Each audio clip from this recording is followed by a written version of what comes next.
Shalom Bapak Saudara yang terkasih dalam Tuhan, jumpa lagi dengan saya Yudino Nubesi. Apa kabarnya? Saya berharap semua kita selalu berada dalam lindungan Tuhan kita, Yesus Kristus. Pada kesempatan video kali ini saya mau mengajak kita semua untuk kita sama-sama belajar satu hal yang sudah saya persiapkan, yaitu terkait dengan puasa. Apakah yang Alkitab katakan tentang puasa? Mari kita sama-sama saksikan penjelasan saya pada video kali ini.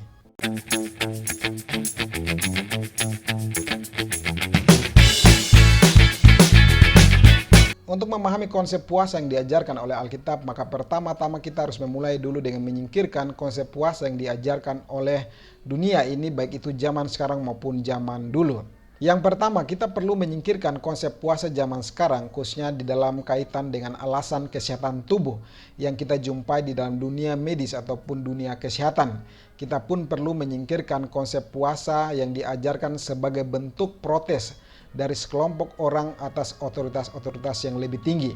Tentu saja di dalam alasan dunia kesehatan terkait dengan puasa itu ada benarnya, dan juga bentuk protes yang dilakukan oleh sekelompok-kelompok orang itu pun ada baiknya. Namun Alkitab sendiri tidak mengajarkan bentuk atau konsep puasa yang demikian. Yang kedua, kita perlu menyingkirkan konsep puasa yang sudah dilakukan sejak zaman dahulu kala, bahkan sebelum terbentuknya bangsa Israel, yaitu konsep puasa yang dilakukan untuk menenangkan atau memenangkan hati sang dewa atau ilah sembahan yang ada karena adanya kemarahan atas dosa atau kesalahan yang dilakukan. Bahkan juga puasa yang dilakukan untuk mendapatkan hati para dewa atau perhatian para dewa demi mengabulkan permintaan-permintaan yang ada dari orang-orang yang melakukan puasa tersebut. Konsep puasa seperti ini pun tidak diajarkan Alkitab, walaupun kita jumpai bahwa konsep-konsep puasa seperti ini masih dilakukan dan terus kita jumpai hingga pada hari ini. Mengapa konsep puasa seperti ini perlu disingkirkan ketika berbicara tentang konsep puasa yang diajarkan Alkitab? Sebab konsep puasa seperti ini yang diajarkan oleh dunia adalah berfokus pada manusia, yaitu bagaimana keinginan atau kehendak manusia tersebut dapat dipenuhi. Hal ini tentu berbeda dengan konsep puasa yang diajarkan Alkitab yang berfokus kepada Tuhan dan bagaimana memenuhi kehendak atau keinginan Tuhan itu sendiri. Berbeda dengan konsep puasa dunia ini, jikalau kita melihat di dalam Alkitab, maka kita menemukan secara umum setidaknya ada 5 konsep puasa yang diajarkan oleh Alkitab kepada kita. Yang pertama, puasa terkait dengan hari pendamaian bangsa Israel, seperti yang tercatat di dalam Imamat pasal yang ke-16 dan juga Imamat pasal yang ke-23. Ini adalah satu-satunya ketetapan terkait dengan puasa yang ditetapkan di dalam hukum Musa kepada bangsa Israel. Pada hari pendamaian, umat Israel dituntut untuk berpuasa selama 1 hari penuh, dan itu dilakukan sebagai bentuk nyata bahwa mereka merendahkan diri di hadapan Tuhan. Hari pendamaian itu sendiri adalah waktu yang ditetapkan untuk sebuah ritual pendamaian antara manusia yang berdosa dengan Allah yang kudus. Dilakukan dengan cara umat Israel dibasuh atau ditahirkan dosa mereka oleh darah korban yang dipersembahkan pada waktu itu. Puasa terkait dengan hari pendamaian adalah sebuah ketetapan yang perlu dilakukan terus-menerus dan juga sebagai sebuah disiplin yang dilakukan untuk memagar bangsa Israel menuju kepada sebuah hari pendamaian lain yang telah Allah rancang atau Allah persiapkan pada masa yang akan datang. Yang kedua, puasa terkait dengan mempersiapkan diri bagi rencana atau pekerjaan Allah. Puasa selalu dikaitkan dengan orang yang membuka diri bagi Allah dan rencananya, khususnya di dalam persiapan-persiapan atas sebuah tugas yang Allah berikan kepadanya. Diharapkan di dalam puasa maka orang tersebut hati dan pikirannya atau fokusnya dapat terarah hanya kepada Allah dan kehendaknya saja. Musa berpuasa 40 hari di Gunung Sinai sebelum ia menerima hukum Taurat, dan juga sebagai persiapan bagaimana ia akan membimbing bangsa Israel menuju tanah Kanaan, seperti yang tercatat di dalam Keluaran pasal 34 dan juga Ulangan pasal yang ke-9. Kalau kita membaca dalam Kisah Para Rasul 13 dan 14, kita akan menjumpai bahwa ada puasa yang dilakukan terkait dengan misionaris dan penatua-penatua yang sedang diutus dan ditugaskan. Yang ketiga, puasa sebagai bentuk penyesalan atas dosa. Alkitab menunjukkan kepada kita banyak bukti bahwa Israel meresponi pertobatan mereka dengan cara berpuasa, yaitu sikap merendahkan diri di hadapan Tuhan, yaitu menyadari kesalahan mereka, dosa-dosa mereka, mengakuinya di hadapan Tuhan, dan berharap belas kasihan atau pengampunan daripada Tuhan. Misalkan di dalam Yoel 2 ayat yang ke-12 ada seruan pertobatan dari Nabi Yoel agar umat berbalik kepada Tuhan dengan cara berpuasa. Yang keempat, berpuasa terkait dengan ekspresi kesedihan atau perkabungan. Puasa juga dikaitkan dengan rasa duka cita atas kematian orang-orang yang dikasihi atau atas sebuah peristiwa yang menyedihkan hati. Dalam ekspresi ini, selain menunjukkan rasa sepenanggungan atas sebuah peristiwa yang sedang terjadi, lebih daripada itu ini juga adalah sebuah bentuk doa permohonan atas sebuah penghiburan, bahkan kekuatan serta petunjuk atau solusi yang datang dari Tuhan atas setiap persoalan atau peristiwa yang sedang mereka hadapi. Misalkan Daud dan bangsa Israel berpuasa setelah mendengarkan kabar bahwa Yonatan dan juga Saul telah gugur di medan perang. Nehemia berpuasa setelah mendengarkan bahwa kota Yerusalem telah runtuh. Mordekai dan juga orang-orang Yahudi berpuasa meminta belas kasihan Tuhan setelah mendengarkan bahwa Haman mengeluarkan perintah untuk membinasakan seluruh umat Yahudi.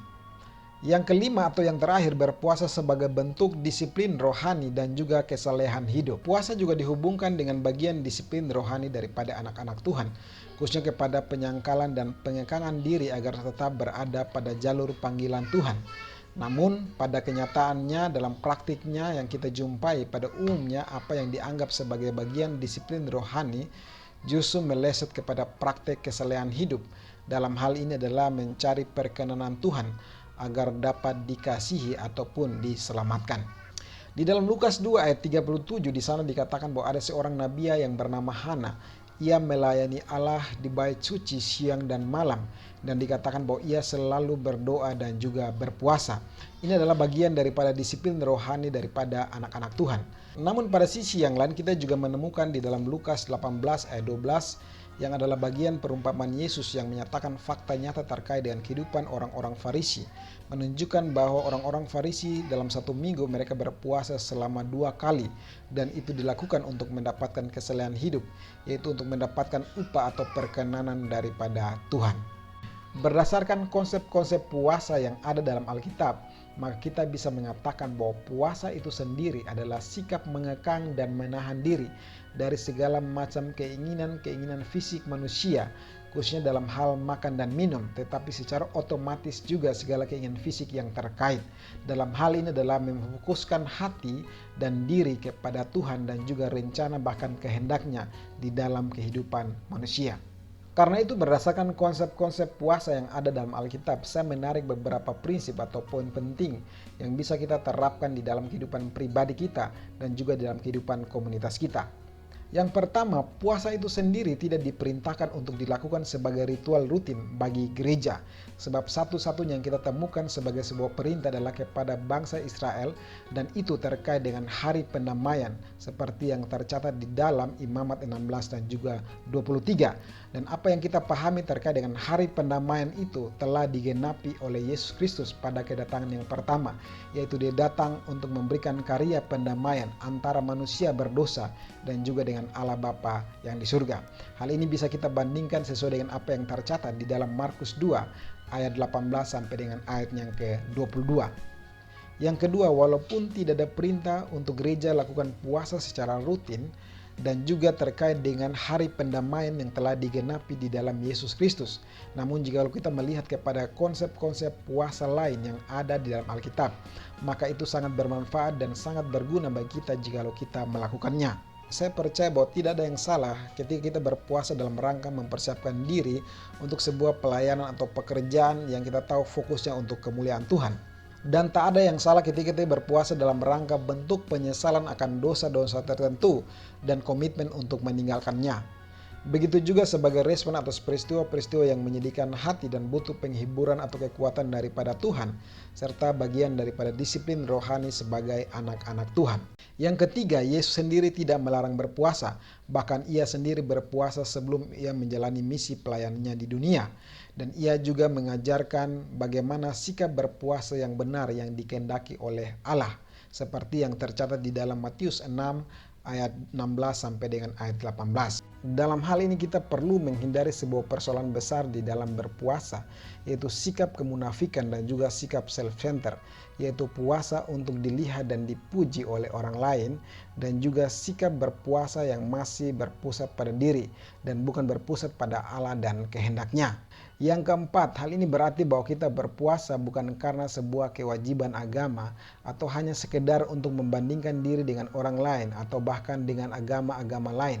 Kita berpuasa karena adanya kesadaran dari prinsip-prinsip puasa yang benar. Demikian video penjelasan saya terkait dengan puasa, kiranya boleh menjadi berkat bagi Bapak Saudara sekalian yang menonton. Shalom, Tuhan memberkati.